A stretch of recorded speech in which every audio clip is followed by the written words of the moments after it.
Good morning dear student. आज हम next part लेके आए, असाइनमेंट प्रॉब्लम को हम सॉल्व कर रहे हैं जो तुम्हारा यूनिवर्सिटी जीएलए यूनिवर्सिटी ने दिया हुआ है। तो अब हमें यहाँ पे इस क्वेश्चन नंबर 6 पे आ चुके हैं। क्वेश्चन नंबर 6 में हमें पूछा है टेस्ट द कंसिस्टेंसी। तो सबसे पहले आपको ये पता होना चाहिए कंसिस्टेंसी होती क्या है।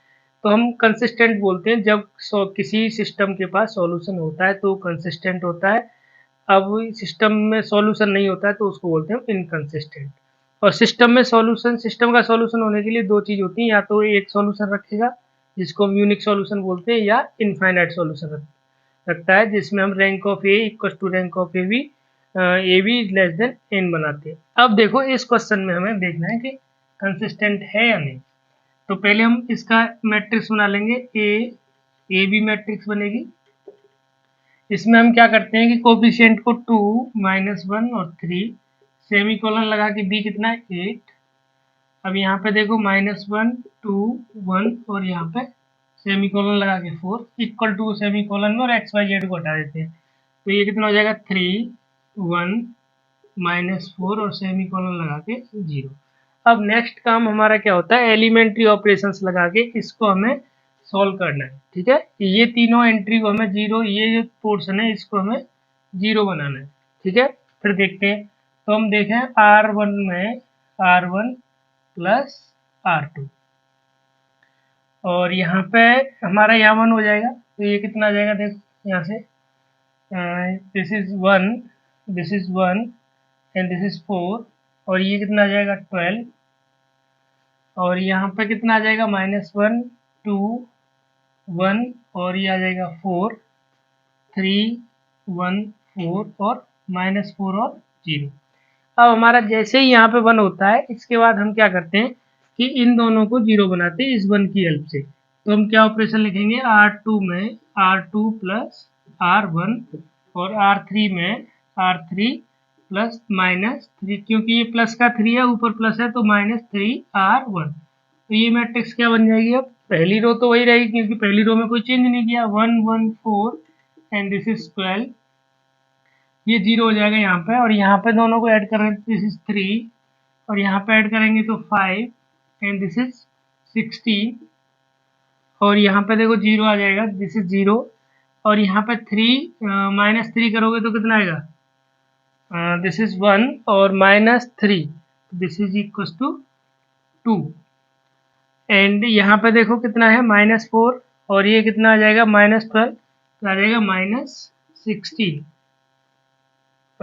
ठीक है, 12 भी हो जाएगा, माइनस का 12 -4 और यहाँ कितना आ जाएगा, दिस इज इक्वल टू 0 -36, ये -36 हो गया। अब हमें क्या करना है, यहाँ पे देखो, यहाँ पे हमारा क्या हुआ, जैसे 1 और इसमें 3 मल्टीप्लाई करोगे और 1 में से 3 या -2 आना चाहिए। ठीक है, -2 आएगा।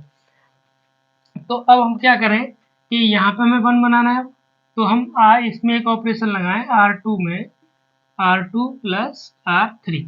तो देखो ये मैट्रिक्स क्या बन जाएगी, 1 1 4 और 12 और ये बन जाएगी हमारी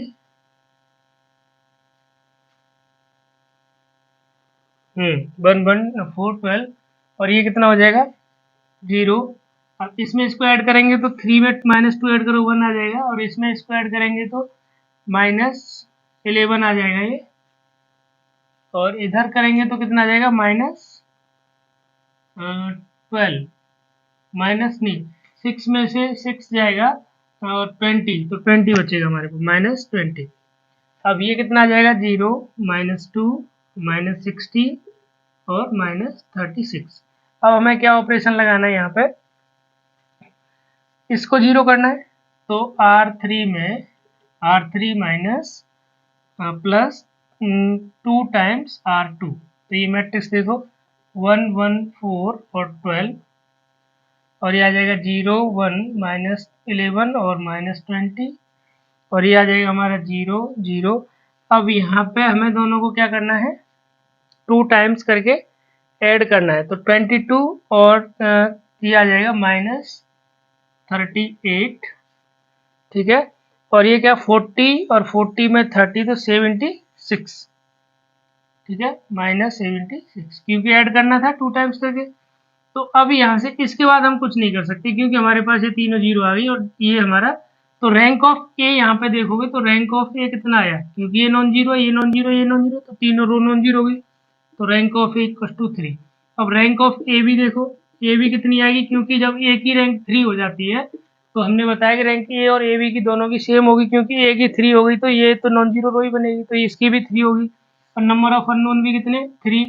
तो यहाँ पे क्या है हमारा यूनिक सॉल्यूशन, यूनिक सॉल्यूशन। तो इसने कहा था कि यूनिक सॉल्यूशन है, मतलब एक सॉल्यूशन तो है, तो इसका मतलब कंसिस्टेंट हो गया।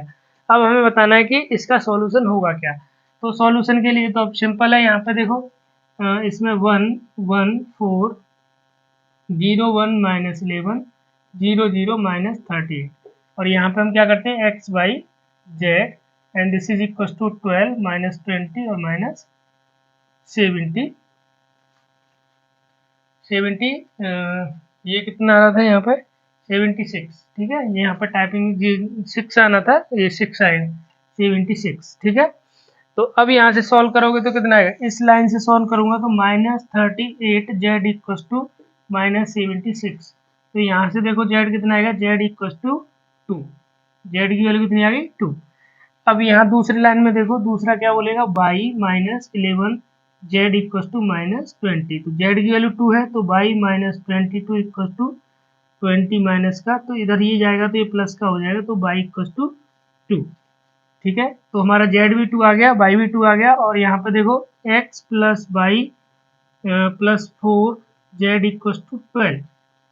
तो यहाँ पे हमारे एक्स निकालना है तो ये +2 और ये कितना हो जाएगा 4, ये 8 हो जाएगा तो 10 आ गया, और 10 इधर जाएगा तो कितना बच जाएगा, 12 में से 10 गया तो x इक्व टू 2। तो ये सॉल्यूशन आएगा वो कितना आया हमारा x equal to 2, y equal to 2 and z equal to 2। Unique solution है तो यही एक ही सॉल्यूशन होगा। अब हम नेक्स्ट क्वेश्चन देखते हैं, क्वेश्चन नंबर 7 है find the eigen values of this matrix. क्योंकि ये जब मैट्रिक्स को सॉल्व करोगे, ए की क्यू करोगे, ए स्क्वायर करोगे, तो ए की क्यू भी एक मैट्रिक्स आएगा 3/3 का, ए स्क्वायर भी एक मैट्रिक्स आएगा, तो ये सब एक मैट्रिक्स ही है, ठीक है, जहाँ पे ए है। तो हमें इसकी क्या चाहिए, आइगन वैल्यूज चाहिए।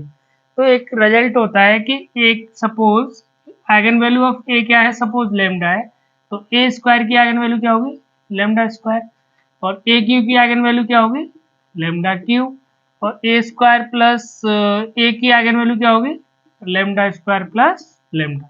तो सिमिलरली हमें करना क्या है कि हमें यहाँ पे इसकी आइगन वैल्यू निकालनी है, फिर इसकी आइगन वैल्यू यहाँ पुट कर देंगे तो ए इस मैट्रिक्स की आइगन वैल्यू आएगी।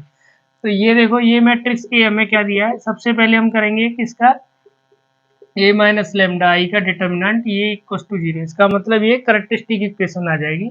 तो यहाँ पे देखो 1 माइनस लेमडा 2 3, ठीक है, 0 3 minus lambda 2 0 0 minus 2 minus lambda equal to 0। अब यहाँ पे इसके रूट जो आएंगे वो हमें आइगन वैल्यू देगा।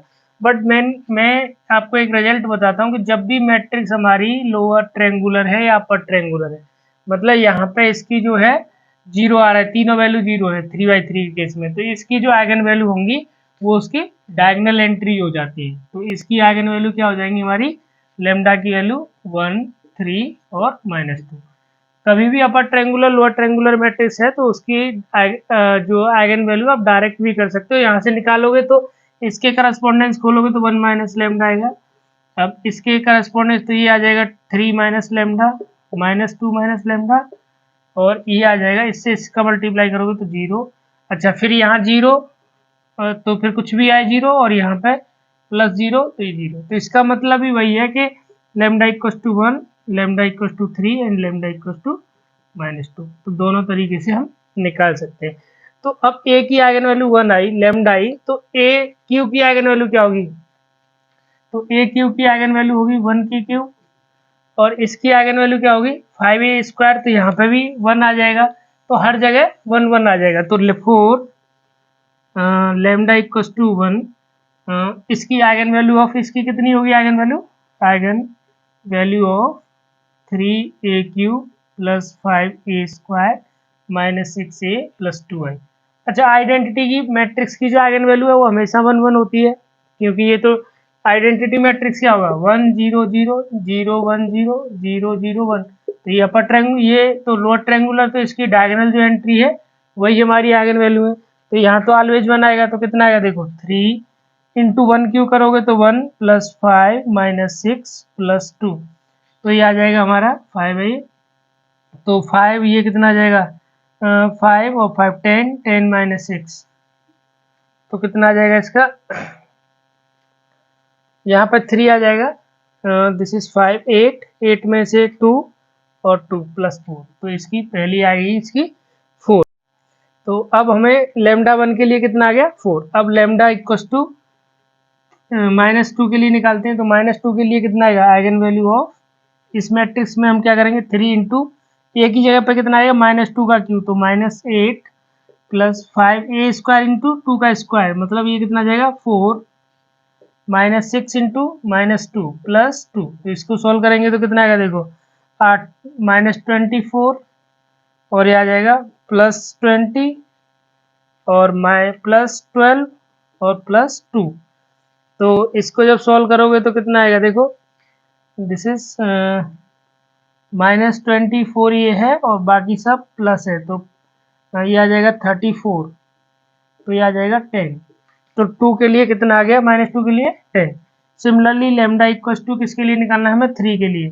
तो आइगन वैल्यू ऑफ दिस कितनी आ जाएगी, अब 3 रख देंगे 3 इंटू, तो ये 3 की क्यू कितना होगा 27 प्लस 5 इंटू 3 स्क्वायर हो जाएगा, तो ये कितना जाएगा 9 इंटू 9 -6 इंटू 3 प्लस 2। तो इसको जब सॉल्व करोगे तो कितना आ जाएगा ये 81 और ये कितना आ जाएगा +45 और ये कितना आ जाएगा 18 और +2। अब जब इसको तुम सॉल्व करोगे तो इसका आ जाएगा 110, चेक कर सकते हो आप। अब हम क्वेश्चन नंबर 8 देखते हैं। तो इससे सॉल्व करने से पहले मैं आपसे एक रिक्वेस्ट करूंगा कि आपको यदि हमारे चैनल से हेल्प हो रही है तो आप इसको सब्सक्राइब कीजिए, और ये हम वीडियो आपको कंटिन्यूस देते रहेंगे through out the semester, and next semester में भी हम आपको इसी प्रकार से आपको पूरा वीडियो देंगे, तो आपको कहीं परेशान होने की ज़रूरत नहीं है। पूरा कंटेंट टॉपिक वाइज और असाइनमेंट और ट्यूटोरियल के सॉल्यूशंस आपको यहाँ मिलते रहेंगे, तो आप सब्सक्राइब कर लीजिए।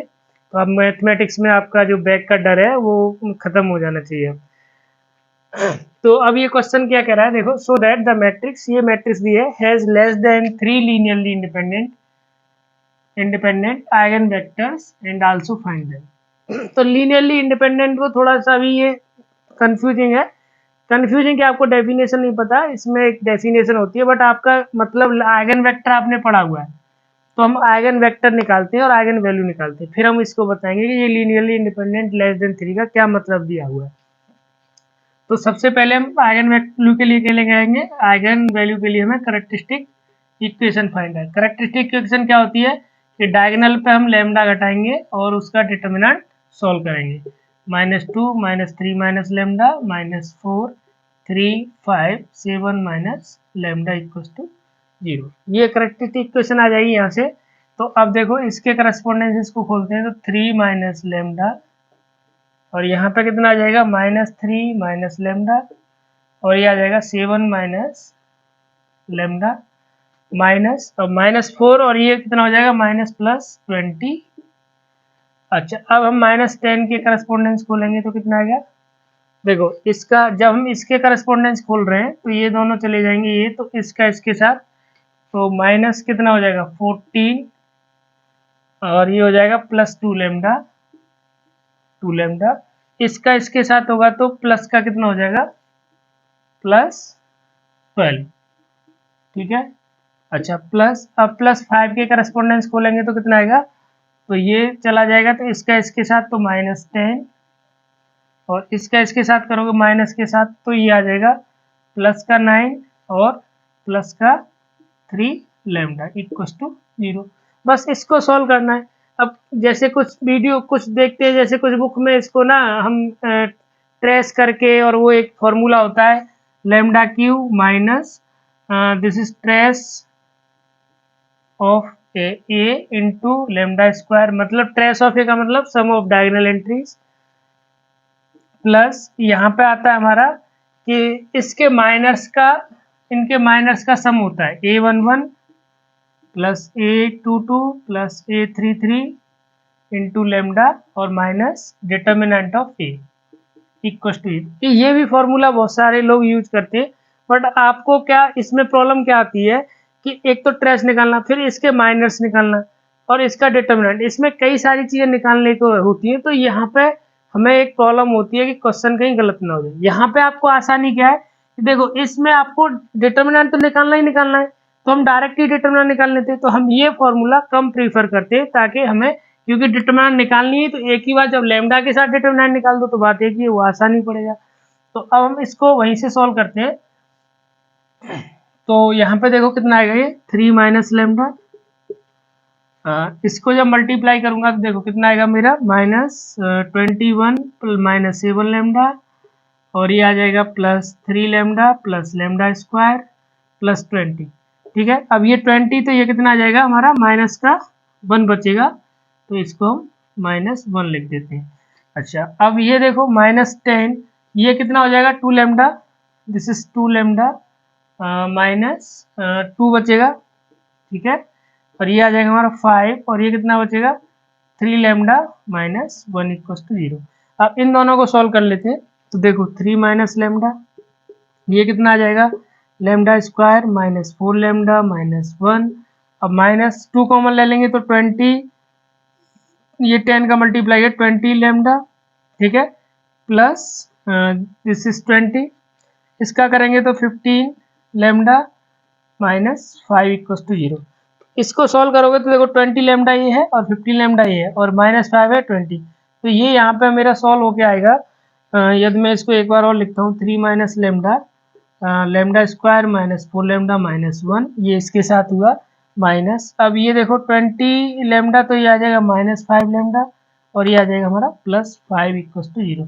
अब यहाँ से मैं इन दोनों में से 5 कॉमन ले लूँ, ये 15 बचेगा ना, -5 लेमडा, और ये 15 बचेगा क्योंकि 20 में से -5। अच्छा, मैं इसमें से अब 5 कॉमन ले लूँ तो कितना बचेगा, तो देखो इसको, तो ये बचेगा 3 माइनस लेमडा तो इधर है, और ये कितना आ जाएगा हमारा lambda square minus 4 lambda minus 1, और ये बचेगा हमारा, हमने 3 इसमें से लिया 5 कॉमन, 5 कॉमन लेंगे प्लस का, तो 5 प्लस का आएगा तो 3 माइनस लेमडा इक्वल टू 0।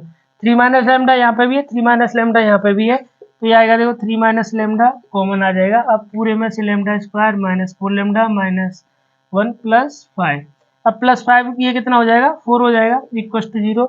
तो ये बन जाएगा देखो 3 माइनस लेमडा, और ये आ जाएगा lambda square minus 4 lambda plus 4, तो ये कितना है लेमडा प्लस 2 का होल स्क्वायर, तो 3 माइनस लेमडा और लेमडा माइनस 2 का होल स्क्वायर इक्वल टू 0।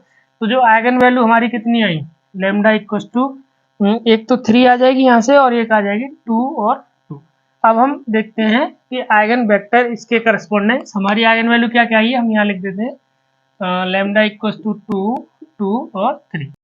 तो अब हमने आइगन वैल्यू निकालनी है 2, 2, 3। अब हम निकालेंगे eigen vector corresponding to 2 corresponding to 3। तो ये आइगन वैल्यू हमारी यहाँ पे सपोज ये आती 1, 2, 3, या मतलब डिफरेंट आइगन वैल्यू आती तो हमें 3 आइगन वेक्टर मिलते। अब हम यहाँ देखेंगे क्योंकि ये 2 आइगन वैल्यू सेम आ गई हैं, और यहाँ पे एक ये जो डिफरेंट है उसके लिए, तो इसके लिए एक मिलेगा ही मिलेगा आइगन वेक्टर पक्का। ठीक है, अब इन दोनों के लिए या तो हमें 2 मिलेंगे या 1 मिलेगा, तो ये 2 मिल जाते हैं इसके लिए, तो हमारे पास कितने आइगन वेक्टर हो जाते हैं, 1 ये और 2 ये 3। और आइगन वेक्टर हमेशा कैसे होते हैं, लीनियरली इंडिपेंडेंट। ठीक है, तो यहाँ पे होगा क्या कि हमारे पास <3 होगा, मतलब हमारे पास 2 आइगन वेक्टर मिलेंगे, तो एक तो इसके लिए मिलेगा ही मिलेगा, तो ये एक हो गया। अब इन दोनों से हमें क्या मिलेगा, एक ही मिलेगा, तो इसीलिए इसने बोला था कि 2 लीनियरली इंडिपेंडेंट आइगन वेक्टर होंगे, <3 होंगे मतलब 2। अब 2 निकालते हम, कैसे निकालेंगे, हमें a minus lambda I into x, इसको होमोजीनियस सिस्टम बन जाएगा, लेमडा की वैल्यू पुट करोगे तो इसको सॉल्व करना है। तो देखो यहाँ पे डायगोनल पे हमें लेमडा हम निकाल रहे हैं eigen vector corresponding to lambda equal to पहले 2 निकाल लें। ठीक है, तो 2 निकालेंगे तो देखो कितना आएगा 3 माइनस 2 10, और ये आ जाएगा हमारा 5, और ये कितना आ जाएगा -2 -3 -2 -5 और -4। ठीक है, अब यहाँ पे देखो 3 5 और ये आ जाएगा 5, और यहाँ पे क्या है x y z equals to 0 0 0। Homogeneous system में केवल हमें इसको सॉल्व करना होता है। तो यहाँ पे ये कितना हो जाएगा 1 हो जाएगा, 3 माइनस 2 1। तो अब मैं इसको सॉल्व करता हूँ, तो इसकी हेल्प से मैं इन दोनों को 0 बना लेता हूँ। तो हम क्या करें, R2 में R2 plus 2 times R1 and R3 में कितना हो जाएगा R3 माइनस 3 टाइम्स R1। तो ये मैट्रिक्स क्या बन जाएगी मेरी 1 10 और 5। ये कितना आ जाएगा 0 -5 और इसमें 20 ऐड करेंगे तो कितना आएगा हमारा 15 और ये कितना है 5 10 हो जाएगा, 10 में से 4 जाएगा तो कितना आ जाएगा 6, और यहाँ पे देखो 0, यहाँ पे कितना हो जाएगा 30 माइनस का 30, और ये आ जाएगा 5 तो -25, और ये कितना हो जाएगा 5, और यहाँ कितना होगा -15, तो ये आ जाएगा हमारा -10। अब इसको हमें 2 0 मिल गई, बस हम यहाँ से डायरेक्ट निकालेंगे इसको। देखो x y z equal to, ये होमोजीनियस सिस्टम में थोड़ा सा आसान कर लिया हमने। तो अब यहाँ से देखो इस इक्वेशन से या इक्वेशन से दोनों एक ही चीज है। तो देखो 15y plus 6z equal to 0। तो यहाँ से अगर मैं 3 कॉमन ले लूंगा तो कितना आएगा 5y plus 2z equal to 0। तो यहाँ से मैं z निकालूँ तो z इक्वल टू -5/2 आया।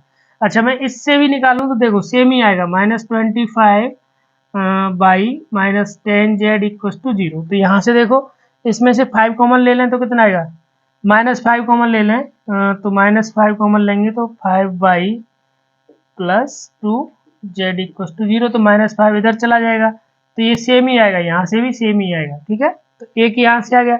अब दूसरा वहाँ देखो x plus 10y plus 5z equal to 0। तो यहाँ पे मैंने z की वैल्यू क्या रखनी है x प्लस 10y, और ये कितना हो जाएगा -25/2 इक्वल टू 0, और यहाँ पे क्या है y। तो ये 25 और ये कितना हो जाएगा, देखो इसको सॉल्व करते हैं तो x इज इक्वल टू ये हो जाएगा 20, तो ये आ जाएगा हमारा 5/2। ठीक है, तो अब y को मैं एक फ्री वेरिएबल लेता हूँ y equal to k which is not equal to 0। तो मेरे पास जो आइगन वेक्टर बनेगा वो क्या बनेगा, k कॉमन ले लेंगे k1। ठीक है, तो k1 की जगह पर 2k1 ले लें, क्योंकि 2 इसमें भी आ रहा है 2 इसमें भी आ रहा है। तो y की वैल्यू मैंने 2k1 ली, तो ये x कितना आ जाएगा 2k1 लेंगे तो कितना आ जाएगा 5 k कॉमन ले लिया, और यहाँ पे ये y कितना है 2, और ये कितना आ जाएगा हमारा -5। तो ये आइगन वेक्टर आ गया करस्पॉन्डिंग टू 2। अब देखते हैं हम 2 के करस्पॉन्डेंस एक ही आएगा, क्योंकि हमें एक ही फ्री वेरिएबल मिला है। या 2 होते तो 2 आते, तो एक ये मिल गया, एक इसके करस्पॉन्डेंस आएगा। अभी हम निकालेंगे तो हमारे पास 3 से कम हो जाएंगे, तो यही हमें पूछा था। अब हम देखते हैं आइगन वेक्टर करस्पॉन्डिंग टू 3। तो 3 के करस्पॉन्डेंस हमें क्या निकालना है a minus 3i x equal to 0। इसको सॉल्व करना है, मतलब डायगोनल पे हमें -3 घटाना है। तो 3 माइनस 3 0 हो जाएगा, ये हो जाएगा हमारा 10, और ये हो जाएगा हमारा 5। ये देखो -2, और ये कितना हो जाएगा -6 और -4। ये हो जाएगा 3, ये 5, और ये कितना हो जाएगा 4। और यहाँ पे देखो x y z। अब यहाँ पे आपको एलिमेंट्री ऑपरेशन लगाने की बिल्कुल जरूरत नहीं है। क्यों, क्योंकि देखो यहाँ आपको ऑलरेडी एक 0 मिल गया। तो मैं यदि इसी इक्वेशन से सॉल्व करूँ तो कितना आएगा 10y plus 5z equal to 0। तो यहाँ से मैं 5z इक्वल टू -10y कर सकता हूँ। तो z कितना आएगा z इक्वल टू -2y। ठीक है, ये आ गया। अब इस इक्वेशन को देखता हूँ मैं -2x। आप चाहो तो या तो इसको ले लो या इसको ले लो, सेम ही आएगा, कोई दिक्कत नहीं है। मैंने वो तुम दूसरा ये वाला आपको चेक करना है, मैं यहाँ पे ये करा दे रहा हूँ -2y -6y -4z equal to 0। z की वैल्यू मैं कितनी लूंगा -2y, तो -2x -6y, और ये हो जाएगा प्लस का 8z इक्वल टू 0। तो यहाँ से देखो ये z नहीं है भैया, z की तो वैल्यू पुट कर दी भाई, तो -2x, और ये कितना आ जाएगा +2y इक्वल टू 0। तो इसको इधर ले जाएंगे तो x इक्वल टू y। तो यहाँ पे बाई फ्री हो गया, तो बाई को मैंने लिया something k2 which is not equal to 0। तो जो आइगन वेक्टर आया वो क्या आया हमारा k2 यहाँ आ गया, x की जगह बाई, ठीक है, बाई की जगह बाई और z की जगह -2y। तो अब बाई को k2 लिया है तो ये कितना हो जाएगा अब यहाँ पे। अब देखो यहाँ पे बाई को हम k2 ले रहे हैं तो ये वेक्टर बनेगा हमारा, ये तो हमारी x की वैल्यू आई। अब ये आ जाएगा हमारा, इसको ऐसे भी लिख सकते हैं k2 और यहाँ पे आ जाएगा 1 1 और -2। तो ये तो हमारा आ गया eigen vector corresponding to eigen value 3। और हमने तो eigen vector corresponding to lambda equal to 3 कितना आया 1 1 -2, और eigen vector corresponding to lambda equal to 2 आया 5 2 -5। तो यहाँ से आपके पास कितने आइगन वेक्टर आए इन आइगन वैल्यू के लिए, एक ही आया और ये आया, और ये दोनों लीनियरली इंडिपेंडेंट होंगे। ये तो लीनियरली इंडिपेंडेंट आपको चेक करना है तो एक डेफिनेशन होती है कि C1 V1 plus C2 V2 equal to 0 है, तो ये इम्प्लाई करेगा कि C1 और C2 की वैल्यू 0 आएगी। ये आप चेक कर सकते हो, ठीक है। तो इसका मतलब वैसे भी मैं आपको एक जो थ्योरम है वो बता दे रहा हूँ कि जो आइगन वेक्टर हैं corresponding to different eigen value always linearly independent होते हैं। तो ये डिफरेंट आइगन वैल्यू, तो इनके बीच में ये आइगन वेक्टर आया और ये आया, तो ये दोनों कैसे होंगे लीनियरली इंडिपेंडेंट। तीन आते हैं, तीन डिफरेंट आइगन वैल्यू होती है तो तीन आइगन वेक्टर आते हैं, तीनों लीनियरली इंडिपेंडेंट होते हैं। तो हम यहाँ पे अब तक हमने मैट्रिक्स के क्वेश्चन सॉल्व कर दिए। अब आपके असाइनमेंट के ओडी के क्वेश्चन रह जाते हैं, तो वो हम अब नेक्स्ट पार्ट में देखेंगे। Thank you.